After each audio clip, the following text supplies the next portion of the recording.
what goes on. Okay. The key definition of safeguarding. Safeguarding, from the document Working Together to Safeguard Children, um, safeguarding and promoting the welfare of children is defined for the purposes of this guidance. Sorry, I'm just going to move. I've got everyone's faces and I just can't see my. Oh, that's better. Sorry. There we go.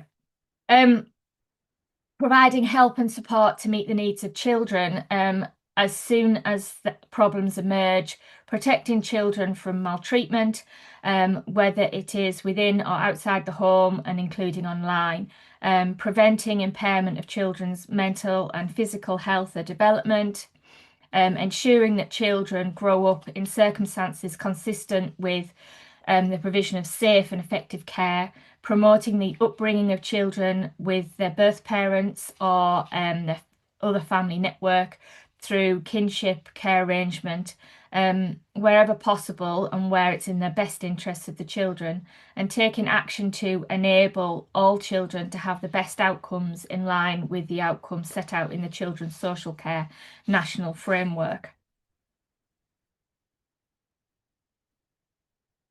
Safeguarding is about the whole child. It's not just about abuse or neglect, but it's also about the development of the child and mentally, physically, and in education.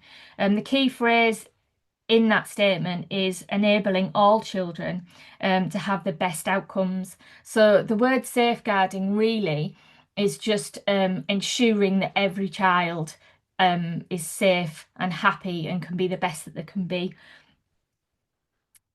Let's go to the next one. There. I'm just wanting you to have a think. What are you doing in your setting to help and support the needs of children as soon as problems emerge? Protecting children from maltreatment, whether it's within or outside the home, including online. Do you have policies and strategies and procedures in place? Can you think straight away that you know what you would do if need be? How do you look after children's mental health, physical health, and development in your setting? Can you think of straight away of things that you actually do every day to help children's mental health, physical health, and development? How do you ensure that children grow up safely, even though you're not their parents? We do have a vital role to play in every child who's in our care's life, and we do have a very unique, as childminders, a unique opportunity to help make sure that they're safe and cared for. How do you promote positive upbringing of children by their parents and carers? What steps do you put in place to promote positive upbringing? How do you actively take action to enable all children to have the best outcomes?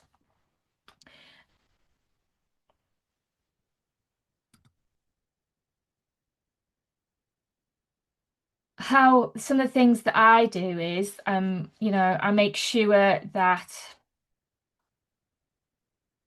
any employees, we have to make sure that they're adequately trained.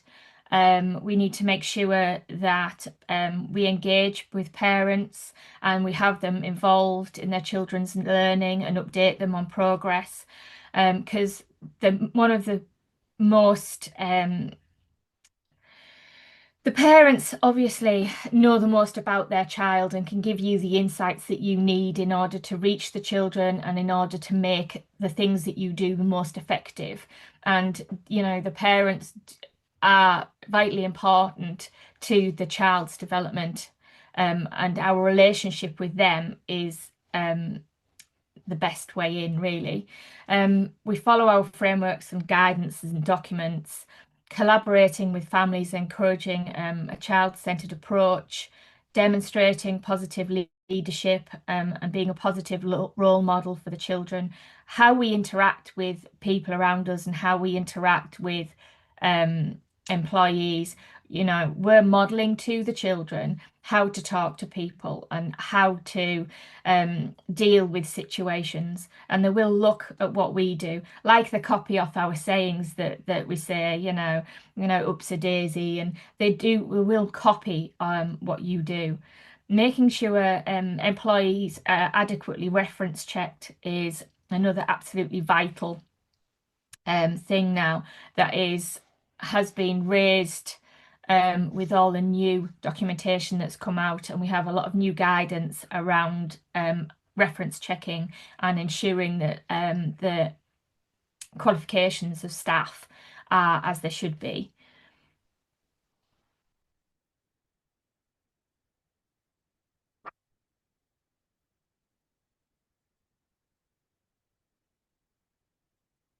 Safeguarding is an overarching term that covers abuse, both mental and physical, in the home and elsewhere. Safeguarding covers health and safety, bullying, media, internet use. Safeguarding covers policies, procedures, risk assessments, recruitment. Safeguarding is like the overarching term. Duty of care. Duty of care. Early years providers have a legal duty under Section 40 of the Children's Act 2006 to comply with the safeguarding and welfare requirements of the early years foundation stage statutory framework. We have a duty of care to make sure that the children in our setting get everything that they need, and that we are meeting all of the framework legislation. It's our duty to make sure that we're up to date with all that. We have a good idea of what it says and an understanding of what all these documents say and how they apply to what we actually do and what actually goes on in our settings. What does duty of care mean to you? If you have a think about your setting now, do you feel that you are meeting um, the legislation with the duty of care? Do you feel that you were able to meet all of the needs of all of the children in your setting? Or do you feel that there's some areas in your setting that you would like to work on more, or could do with some help and support with?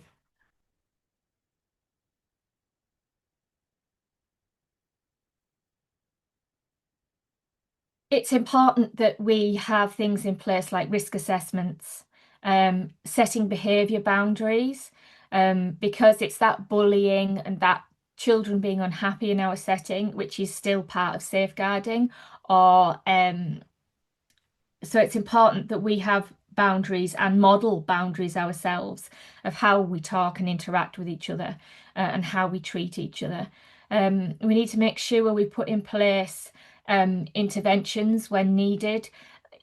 We, it's a case of, isn't it, that you might see a speech and language problem, or you might see another problem with numeracy or literacy, or another area of development or PSE, and it's up to us to make sure that we put things in place as quickly as possible and don't leave it too long before we actually do something about it, and that we seek professional help if we need it. A good knowledge of local safeguarding procedures is essential.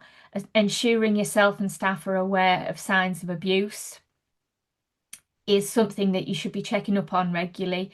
Just through questions and discussion, and just to try and make sure that everybody around you, as well as yourself, does have a good general knowledge of what to look out for. And assessing development. Assessing development doesn't necessarily have to be written down. Assessing development is just what we do every single day as we watch the children develop and learn, thinking, oh, he's starting to use a pincer grip there. Right, I'm going to put this in place to make that stronger. Or I think we need to do some more door work because I want his hands to be stronger, so I know that he's going to get a better grip on that pencil when he's ready. And it's that sort of thing, isn't it? All those little steps that we put in place is assessing development and is ensuring that those children get the development they need and get what they need to progress at a decent rate.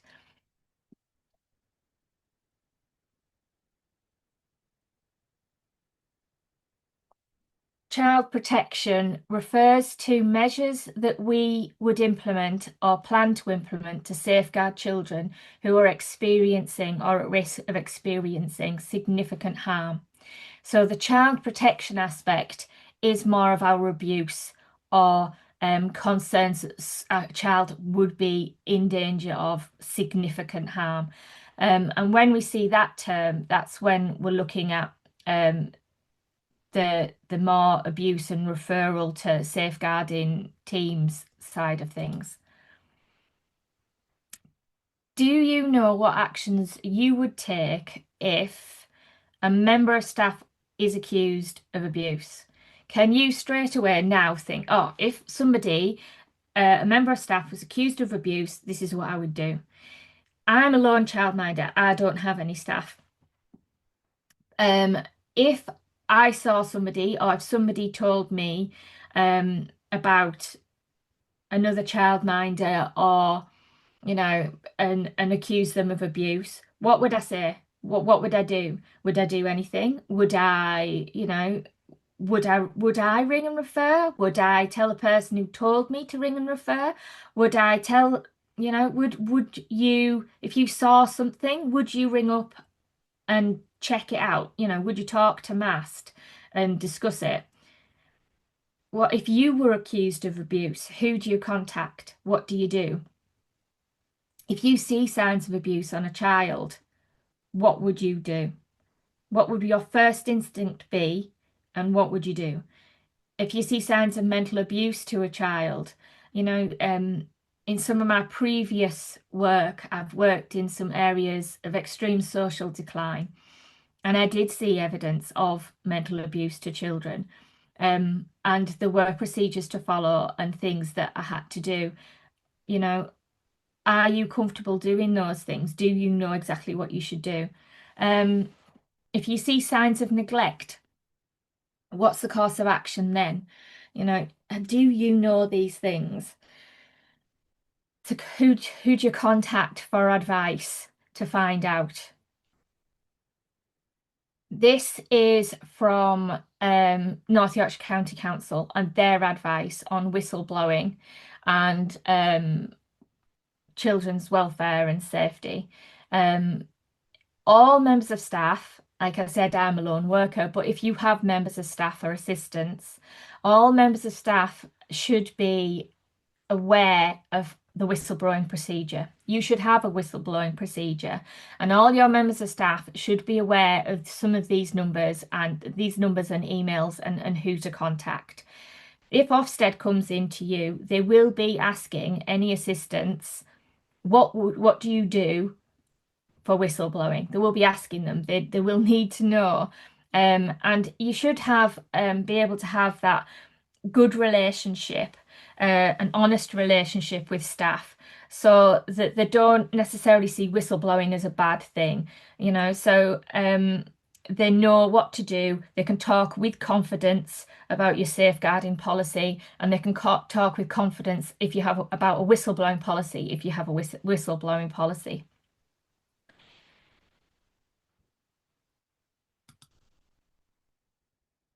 Um, if you're in a position where you need to find the correct numbers for referrals and referral forms, if you Google safeguarding in North Yorkshire, you will get to the correct safeguarding site. If you then click worried about children, it will take you straight there. This is the link to the safeguarding site. So I'm going to click it, and there we go. I'm saying this anxiously because I'm not quite sure how we're going to get back to the PowerPoint presentation, but I'm crossing my fingers. So this is what you will see. If you go to the worried about a child, it tells you here, if you're worried about a child, how to make a referral. If you're worried about an immediate concern and immediate safety of a child, obviously you're going to ring 999. Everybody in your setting or everybody around children, even if you're in a shopping centre, has a responsibility to refer a child if they believe or suspect that a child is being harmed. Um, Obviously, 999 if it's urgent, and if it's not urgent, there are other telephone numbers on here. So, if you believe it's urgent but doesn't require the police, you can ring this number here, which will take you through to children's social care and people that you can talk to. If you are worried about if you think they're already under social care, then these are some of the numbers that you can ring depending upon what area that you're in. Um, yeah, making a referral. If we're making a referral and they're not in immediate danger, and you're making a referral about a child, if you should talk to parents, unless you think talking to parents is going to put that child in danger. Here, it's the telephone number for MAST. So you can get advice about that before you fill out a referral form. You can ring up MAST social workers and talk to them about that. Then MAST stands for Multi-Agency Screening Team. And they're there to screen your referral and to help you fill out your referral and decide what sort of referral or if you need a referral. So all the information is here. And there is your universal referral form. And there is the information about consent. It's good practice that agencies work in partnership with parents and carers and that they're informed of your concerns. With consent obtained for referrals, consent is always required for referrals to services such as early help, and without it, uh, the services available to the family are limited. Consent isn't required if you believe the information that you're passing on would put the child at harm. Where consent hasn't been obtained and professionals feel that speaking with their safeguarding leader or manager, the referral is still warranted, but professionals should submit referrals detailing their actions and inform parents. So you would still have to inform the parents after the event. Right, now I'm going to hope that, ugh, no. There we go, we're back. I just wanted to take you to that so that you have actually seen it and you do know what it looks like. Because when you are in a situation that you do have to contact MAST or you do have to make a referral, sometimes you just can't think of where to go. If you Google it, it will take you to the right place. There we go.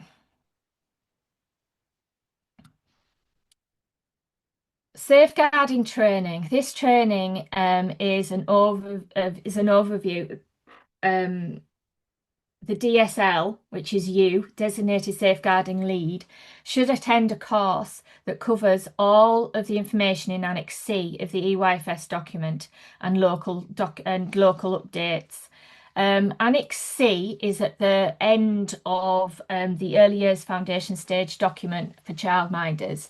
And it tells us that safeguarding training requirements for all practitioners, childminders, and assistants. Training should be completed every 2 years. Childminders should consider whether any staff assistants need to undertake annual refresher training to keep up to date with any changes to safeguarding procedures, or if, as a result of any safeguarding concerns that are occurring in your setting, you may feel that they need to have extra training, depending upon what's happening. The designated safeguarding lead must attend a training course consistent with the criteria set out in Annex C. So Annex C, like I said, is at the end of the document, and it's a big long list of everything that should be in your safeguarding training to count as your designated safeguarding lead training, which is different to the training that your assistants have. Well, or they could do the designated safeguarding lead training as well. That would just be overkill, but you can do that. Training must be renewed every 2 years. All practitioners, childminders, and assistants should read what to do if you're worried about a child being abused, which is a document that's available on the internet. And I've put a link. This is a link anyway, and I've put a link further down. It's also a good practice to read Keeping Children Safe in Education, Part 1. Now, the next 3 slides is Annex C. I will very quickly look at it, but it's a list. If you choose to do, if you're the designated safeguarding lead and you want to do some training, it must have all these elements in it for it to be counted. Here we go. So it is just a list. Oh, sorry. There we go.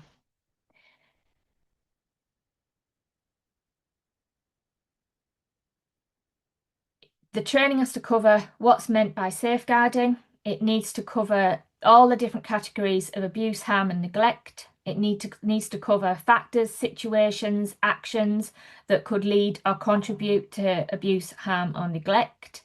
It needs to work in ways that safeguard children from abuse, harm, and neglect. How to identify signs of possible harm, abuse, and neglect, significant changes in behaviour, a decline in children's general well-being, unexplained bruising, marks, or signs of possible neglect, concerning comments or behaviour from children. So the course must cover these things. Inappropriate behaviour from childminders and assistants or household members or any other person. So inappropriate behaviour around the child. It needs to cover any reasons to suspect neglect or abuse outside the setting, physical abuse, emotional abuse, because of witnessing domestic abuse, cohesive control, or that a girl may be subject to FGM. It needs to cover how to respond, record, refer concerns and allegations, and it needs to, obviously those things we know need to be done in a timely and appropriate way.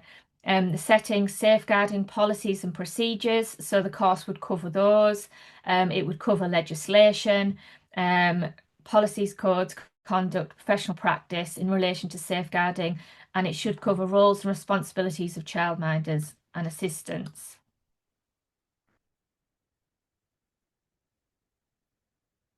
The course should also cover, well, the training of the designated safeguarding lead should take into account any advice from local safeguarding partners or local authorities on appropriate training courses, in addition to the areas set out in paragraph 2. Training for the DSL must cover the elements listed below. It is very important that you attend the North Yorkshire training if you live in North Yorkshire, or other training depending upon obviously where you live, because the telephone numbers for MAST, the referral procedures, the telephone numbers for LADO, and the telephone numbers that you need do change. And on all the training I have been on, and I recently went on one which was with North Yorkshire, they actively tell you, do not save the telephone numbers that we give you. We want you, if you have concerns, to go onto the safeguarding website and to get the information from there, because that way you are ensured that you have the most up-to-date procedures, telephone numbers, documents, referral forms. You know you've got the most up-to-date ones, and that's what they'll tell you. We do have that telephone number for MAST. So my advice to you would be, if you have any sort of concern, type in safeguarding in North Yorkshire into Google. It will take you straight onto the site. Click on if you're worried about children. It will take you straight to that page that we've looked at, and ring MAST, and ask for their advice on what to do and what's the best way to go about it.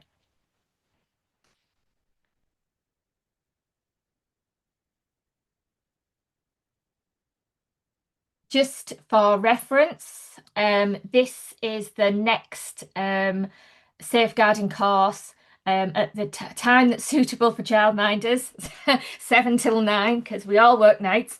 Um, on the 29th of the 4th, I'm booked onto this one. It's the next safeguarding training from North Yorkshire. Yeah, and it's the masterclass as it was called, and it's all the most up-to-date developments for North Yorkshire.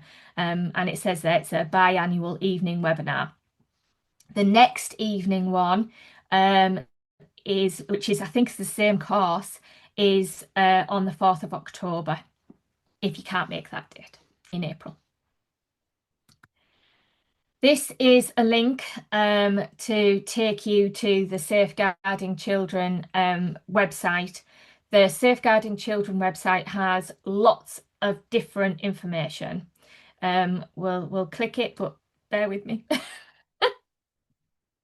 Right, so sorry, I'll just move this.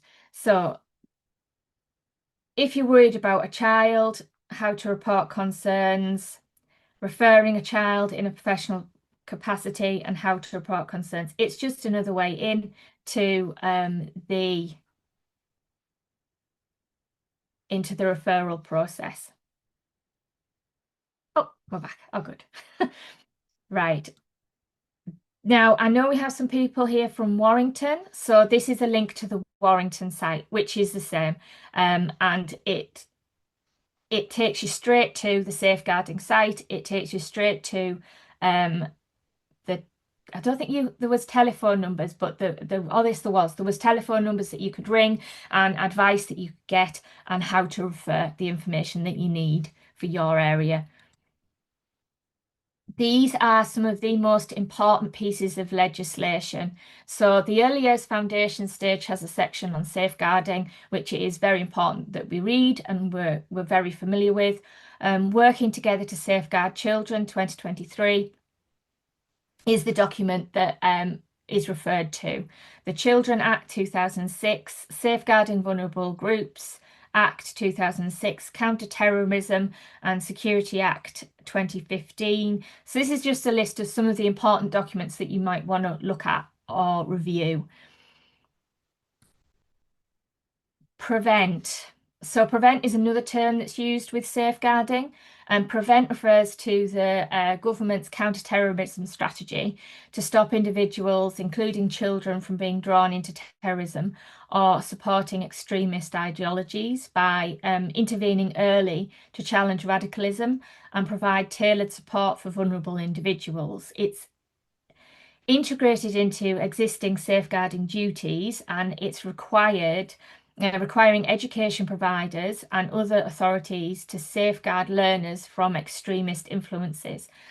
Even children of the age that we have will be will see will have the chance of seeing influences like that, and it is our duty of care to know our families really well, to have a really good relationship with our families, and to be able to spot if we see anything that might be extremist or might put a child at harm or put people at harm. Promoting, yeah. So British values is something that you may have seen before. British values were added as part of Prevent Duty in July 2015. Have you heard of British values in the early years? How do you put British values into your setting? What do they look like? If somebody asked you about British values in your setting, would you be able to answer them? Would you be able to say, oh, well, these are the sorts of things we're doing to promote British values in my setting? And what does prevent look like in your setting? What sort of things do you do and to ensure that your little ones aren't being radicalized or influenced in the way they think by radicalized thoughts?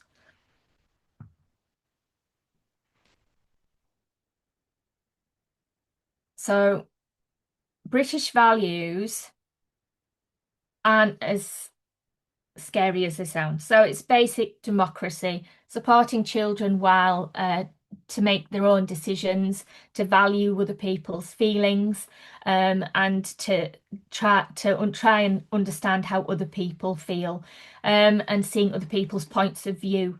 It's about democracy, the rule of law, understanding why we have rules.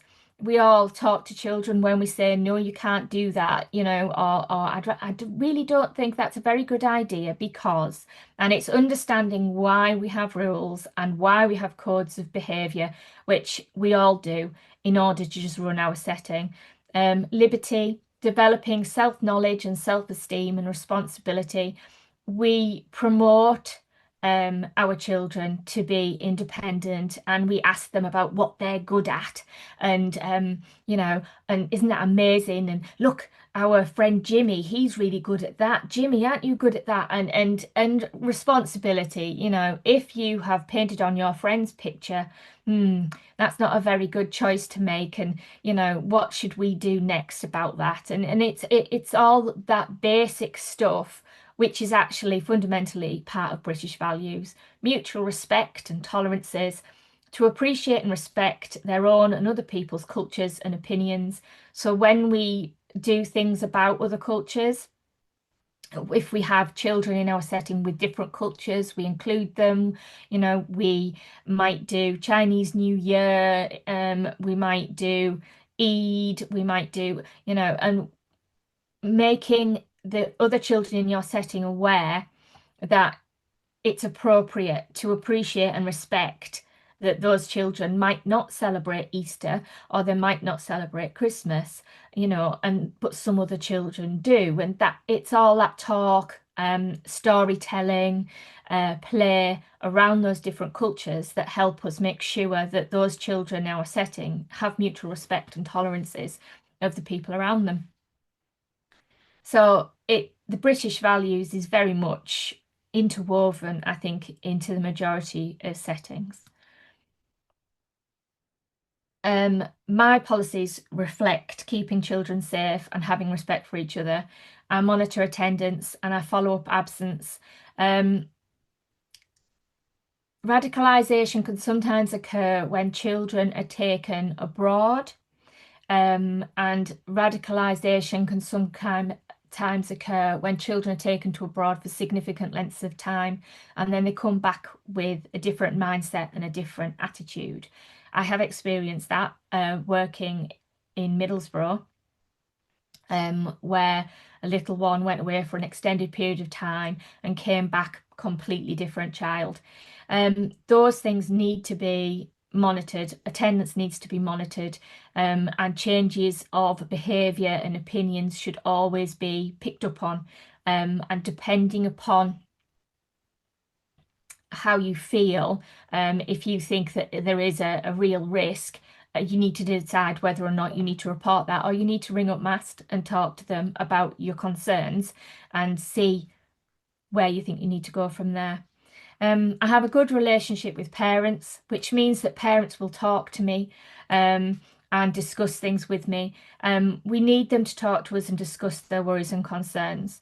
I value parents' opinions. I might not always agree with parents' opinions, but I do let them know that I value their opinions. And I encourage parents to be involved with their children's development. And I think that by modelling those behaviours, I'm modelling British values. So I'm actually effectively teaching the children who are watching me talk to mum and dad that I respect their parents, I respect their values, and I expect their parents to respect my values and opinions too. And I respect the child's values and opinions. And I think that's part and parcel of our teaching of Prevent. Professional curiosity is another term that we hear in safeguarding, and I think this is one of the most important things. We are in a unique and ideal position to identify areas of vulnerability through our relationship with our families. Ask yourself, might one of your families need extra support? Off the top of my head, straight away, I can think of families that might need extra support. Some of the support might be something as basic as they're struggling to get little one to sleep and she's keeping everybody else in the house up. So I might need to find, I'll look at North Yorkshire website, have a look, and there are sleeping people I can refer them to. There's early help teams that I could refer them to if I speak to the parents, and talk to them about that. There might be another family who are struggling, or behavior in their household is becoming a real problem, and you might need to refer them to early help.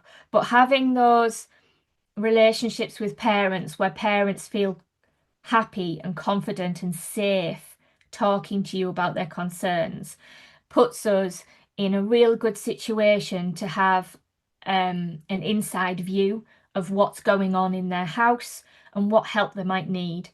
Um, Factors to consider: the child or member of the family might be disabled, and they may need extra support for that. People get tired, people get, suffer from all sorts of different things, that outside factors that influence their life that can affect how they act and behave.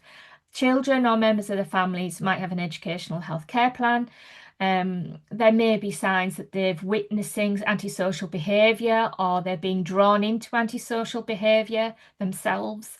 They may, and I'm talking about the children here, or even, child's older teenage brother, or they may be frequently absent, or there might be a pattern to the child's absences. There might be of concern, for female genital mutilation.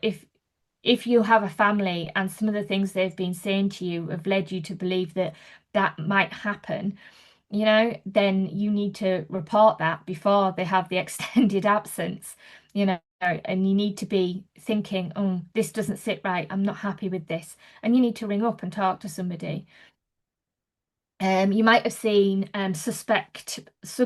you might have seen or suspect substance abuse, which could be alcohol, or it could be drugs, or or mental health problems. You can have somebody who is absolutely fine, and then they might have a mental health blip, and they might need support with that. And you need to be the person who's able to you want them to be able to talk to you about how they feel so you can help them to find the help they need. So nothing bad does happen, then people do just get the help they need when they need it. It could be something as simple as a sleeping issue, like I said, which causes tension in a family. Even toilet training can cause tension in a family. Having those chats and difficult conversations could save a child's life. Um, we are not alone. We can contact our local safeguarding team or even ring other agencies for advice, like sleeping, like mental health, and there are agencies like Early Help that can make a real difference to a family if it's approached in the right way and discussed with the family in the right way, in an open, kind, non-judgmental way.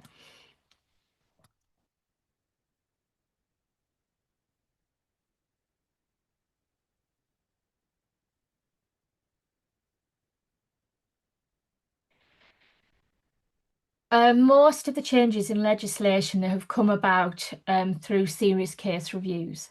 When serious events have happened leading to changes in the law and guidance. So we need to know what the term serious case review means. Um, there has been certain key events that have happened. There was the child who was in a nursery and ate pasta, and he shouldn't have been fed pasta because he wasn't at the correct stage in his weaning journey to be fed pasta, and unfortunately he passed away. And obviously that was a serious event that has triggered changes to legislation. Um, Part of the reason why the nutritional document came out, part of the reason why safer eating is mentioned in the EYFS document, and why safer eating is mentioned in the nutritional guidance. And these reviews happen, and it's important that we learn from them. All early years practitioners should be able to spot signs of abuse professional curiosity should be actively encouraged, and you should be encouraged to think about the families that are in your care and their home lives. And that is professional curiosity. That's not nosiness. That is professional curiosity. That is you understanding how a family works. Because it's through a knowledge of the children and the families in your setting, um, that you can identify any changes, no matter how small they could be important. You know, you get some people, you know, one of my dads is larger than life. He's bully, he's big, he talks loud. And if he came in and was starting to be very quiet, I would be very concerned because it's not him. It's not how he is. You know, and this is it. We are in such a unique position to really know our families well. And it's not being nosy, it's professional curiosity and caring about the people around us and valuing them. What's normal for one family might not be normal for another. We all have our own little ways. You know, I live on a farm. What I do and the way my life runs is completely different to what my life was like when I lived in a town. Um, you know, if like on a night or on a morning, you know, I will often be covered in mud, and yeah, that is normal for me. Whereas if somebody else might come in and be looking dishevelled and they're normally pristine, that you would be like, is everything all right? All staff should have regular and ongoing safeguarding training, and staff should be encouraged to talk about their training together because that embeds it into our daily language and our daily thought processes. And I think it's really important to talk to each other about our safeguarding training because it, like I said, it sort of makes it second nature to discuss it.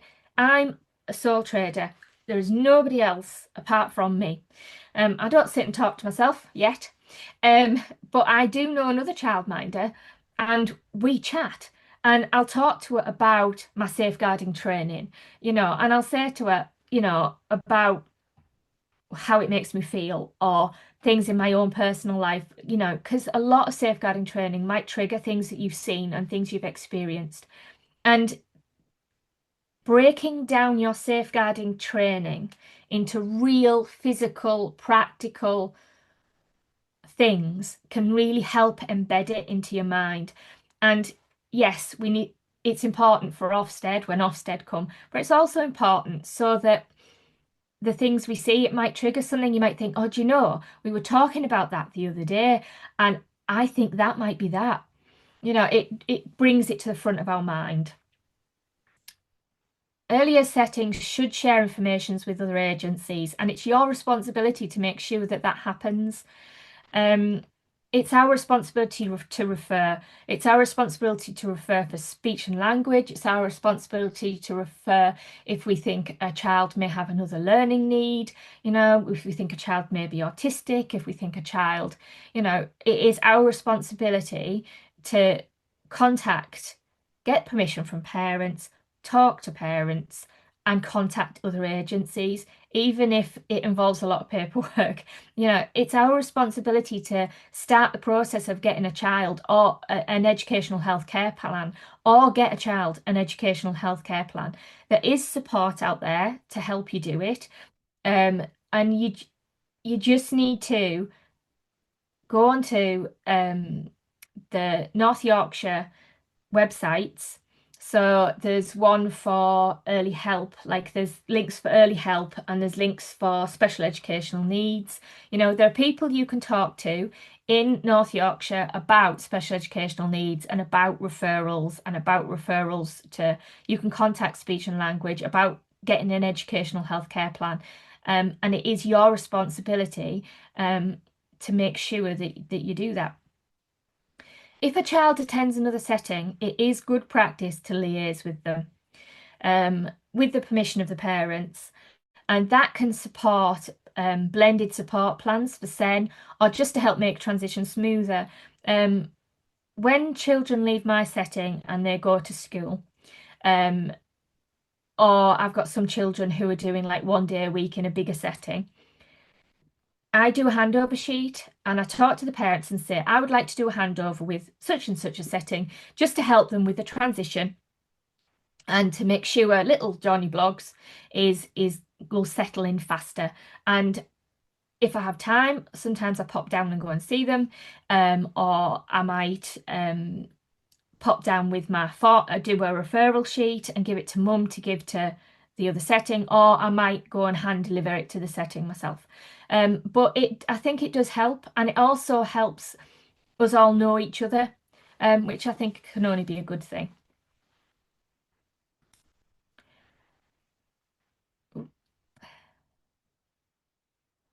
Legislation states that practitioners should respond to any significant changes in a child's behaviour. Um, so if you have a child in your setting and they have a significant change in their behaviour, what are you going to do? So it might be something as simple as little Johnny Blogs came in, is usually really quiet. He usually likes to play with the small world. He usually likes to build cars and build little roads for them, and he's usually really quiet. But just recently, he's been pushing the other kids. He started biting. He started chucking stuff, and that makes you think, right. Okay. And then you think to yourself, right, why might this be happening? And it's your job to say to yourself, why is this happening? And, we would go to mum and we'd go, do you know? And or you might already have a good idea. Maybe little Johnny Blogs has just had a new baby sister. And he's not really getting used to this. And then we can put things into place. We can recommend stories. We can find things to do to chat with mum about ways she might be able to help little Johnny Blogs. If little Johnny Blogs' behaviour gets worse, then we may need to put other things in place. Um, if we see a deterioration in their well-being, we need to be thinking, don't we, of possible referral, depending upon what that deterioration is. But yeah, we need to be really concerned. Unexplained bruising, particularly on a child who's not yet walking. We need to really know what's going on.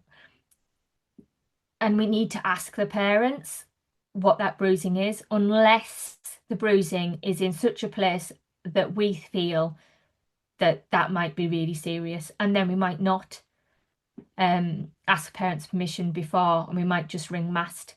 Um, and yeah, we need to look at each one of these things and think, well, what would you do? Children's comments that cause concern could be to do with radicalization, could be to do with inappropriate sexual comments. They've seen something they shouldn't have done. Children displaying inappropriate behavior could be any number of things. Inappropriate behavior could be things that they're doing, like again, that may hint at radicalization, may hint at bullying, may hint at they've seen domestic violence, may hint at they've seen sexual things, sexual abuse, or things that they shouldn't have seen, or they may have seen abuse to other people. The behavior maybe make you think, I don't like that. And then you need to make that judgment about straight, you need to be contacting somebody, you need to be contacting MAST, you need to be thinking about referrals. Any reason to suspect neglect or abuse outside of the setting, inappropriate behaviour by staff or people working with children, even if it's not your assistant or it's not, even if it's somewhere else, we still actually we have a legal duty to report it if we think a child could be in danger or in harm's way. And failure to seek appropriate medical attention or treatment is also a concern.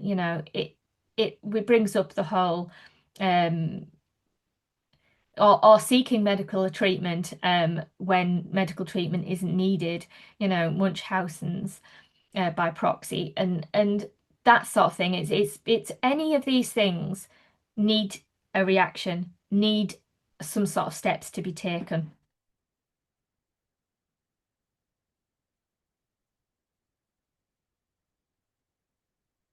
And it's important that all staff know what to do. And quiz your staff if you have staff.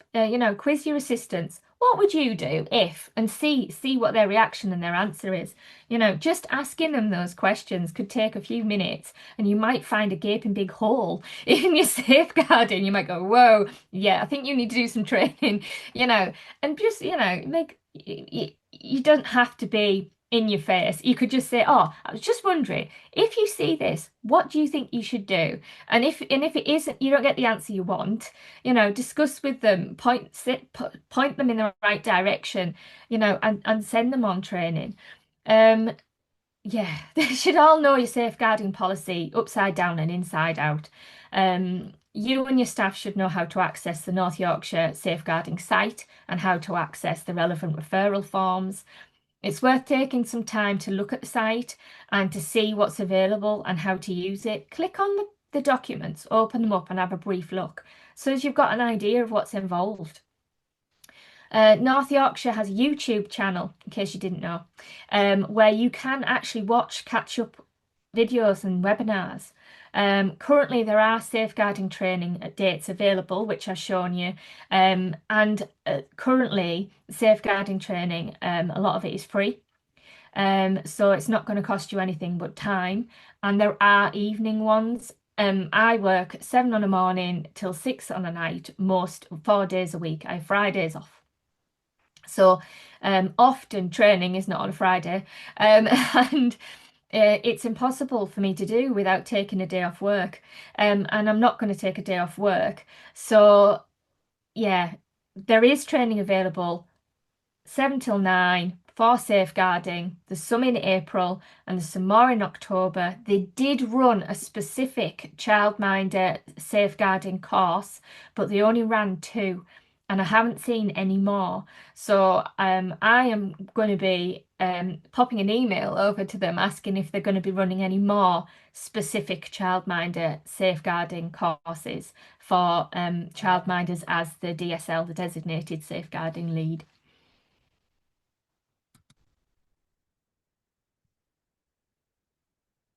So, safeguarding is section 3 um, of our early years document, EYFS, the early years foundation stage document for childminders. And this is well, it's part of it. Concerns about children's safety and welfare. Section 3. If childminders have concern about a child's safety or welfare, they must immediately notify their local authority, children's social care team, in line with local reporting procedures, and in emergencies, the police. Childminders must also take into account the government's statutory guidance, working together to safeguard children, and prevent duty guidance for England and Wales. And childminders may also find it useful to look at keeping children safe in education. Those links are at the end of this PowerPoint presentation. Oh, yes. And these are a breakdown of the changes that have happened. So the key safeguarding updates that were effective from September 2025. As I read through them, you'll see a lot of them have been influenced by incidents that have happened, safe reviews. Serious case reviews, there's the words. So as we read through them, it'll jog memories in your mind of things that have come up in the news, of things that have happened as to why now these things have been added. So safer recruitment. Providers must obtain references for new staff before hiring, and safeguarding policies must detail recruitment procedures for sustainability. Designated safeguarding lead. The term lead practitioner is replaced by DSL, with clearer roles, responsibilities and accountability for liaison with children's services. If you're a sole worker, you are the designated safeguarding lead. Children's absences must be followed up, because there was a little one, wasn't there, who hadn't been turning up to nursery, and his mum had passed away. Yeah. So promptly follow up on unexplained absences, seek emergency contacts.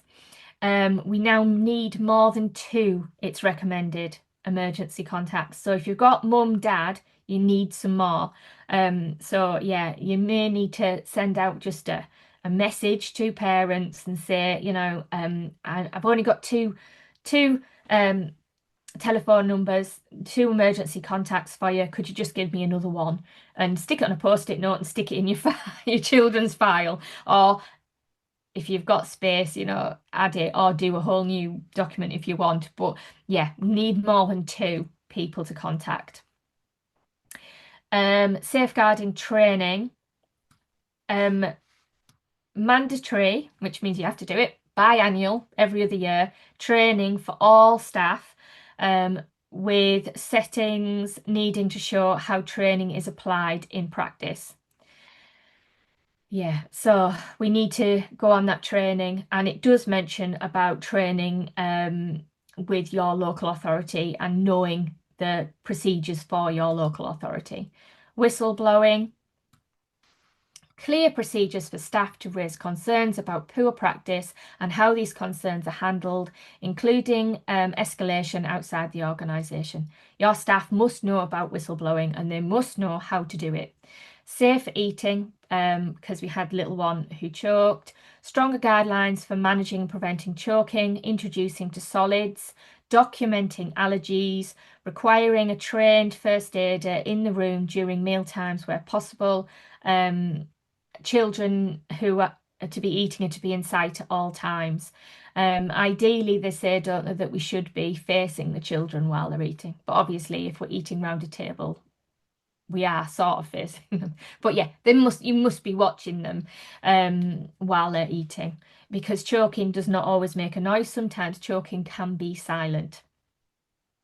Um, Privacy in personal care, yeah, policies must be balanced, safeguarding with children's privacy and dignity during toileting and nappy changes.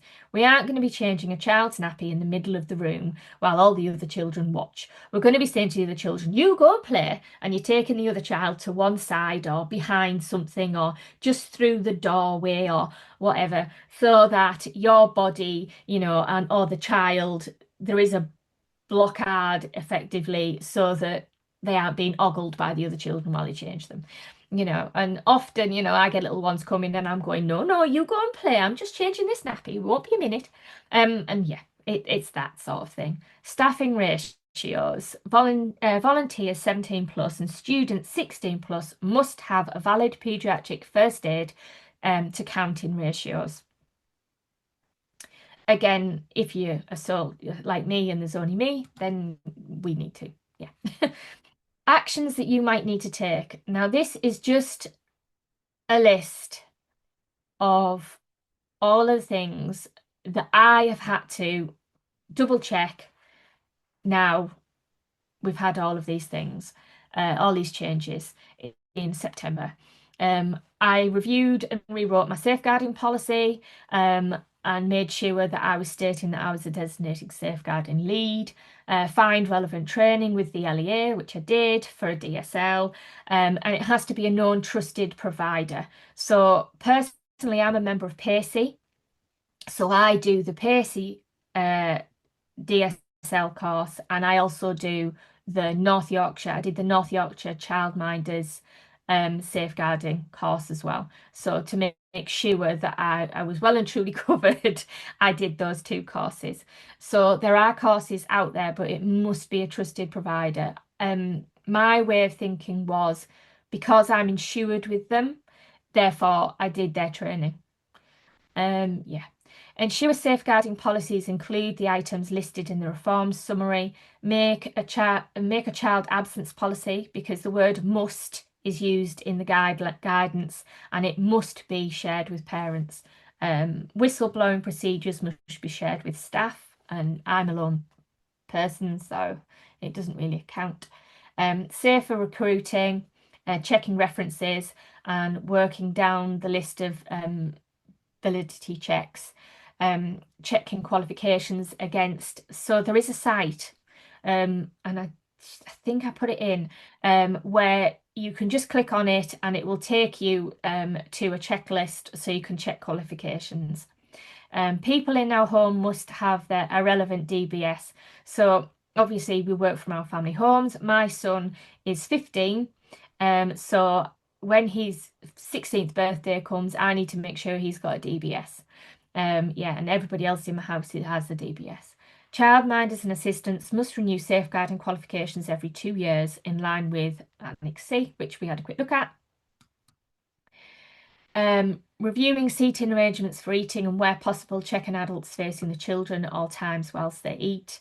Evidence of obtaining information about children's weaning journey, particularly as they enter the setting, might be useful. So I have a all about me little booklet that I get the parents to fill in, and it already has it in, and I ask, what are they on? Are they on solids? Are they on lumpy? Are they on purees? Are they on milk only? And I try and work out exactly where they're at. And I ask questions about, have they had this before? Have they had that before? Because obviously we need to be thinking about their reaction to different textures and things as well as they're eating. It's also in my All About Me thing, it's also evidence of asking questions about allergies. So I have a document that I give to the parents, and straight away I've got written evidence about their weaning journey and what the parents are telling me about their weaning journey. And I also have evidence of allergies and any allergies they have. And it's also as well in other documentation that I use. I use the PACey because, like I said, I'm personally with PACey. Ensure staff also know what stages weaning children are at, because obviously if you've got somebody who's working for you and they don't know, that could be a problem, and who has allergies and intolerances and who is responsible for checking. We must have discussions with parents about children's allergies. Toileting, check that we have adequate toilets and hand basins, adequate hygiene, changing facilities. Yeah, we need to make sure that our changing facilities are sufficient. Yeah, bedding, towels, spare clothes, and more than 2 emergency contacts. Okay, so where are we at? Yeah, these are places to find draft policies, because it can be quite intimidating thinking you're going to write a safeguarding policy from scratch, and also further guidance. So that's just a summary of all of the reforms. It's a really simple breakdown list of all the reforms.